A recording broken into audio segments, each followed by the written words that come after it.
હું ડૉક્ટર કિશન પટેલ છું. હું યુરોલોજિસ્ટ અને કિડની ટ્રાન્સપ્લાન્ટ સર્જન છું.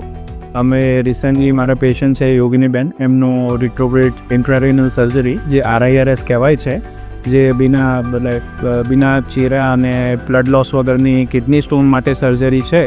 આજે એમનું સ્ટેન્ટ નીકાળીને પેશન્ટ આવે છે, તો એના વિશે યોગિનીબેન તમને કંઈક કહેશે. મારું નામ યોગિની સંજય પંચરોયા છે. મને કિડનીમાં બહાર સ્ટોન આવી ગઈ તો યુડીની નળીમાં, પણ એના લીધે તાવ પણ બહુ આવતો હતો અને દુખતું પણ હતું. પણ મને ડર લાગતો હતો કે સ્ટોન ખાવાનું પાડીને કરશે બીમાર નહીં એના લીધે. પણ પછી કિશન પટેલ ડૉક્ટરને મળ્યા ત્યારે એમ કીધું કે ના, આવું કંઈ નહીં. મને વિશ્વાસ આવી ગયો. મેં ઓપરેશન પણ કરાવી દીધું, મને સારું પણ થયું અને આજે મેં સ્ટેન કરાવી પણ દીધું. એકદમ ઓકે છે, કંઈ પ્રોબ્લેમ નહીં આવી. આખી પ્રોસિજરમાં અમને કોઈ બહુ પ્રોપર એક્સપ્લેનેશન આપ્યું હતું અને અમને ઘણું સેટિસ્ફેક્શન છે. જે રીતની સર્વિસ ડૉક્ટરે આપી છે, જે રીતની સર્વિસ અમને હોસ્પિટલે આપી છે. Thank you.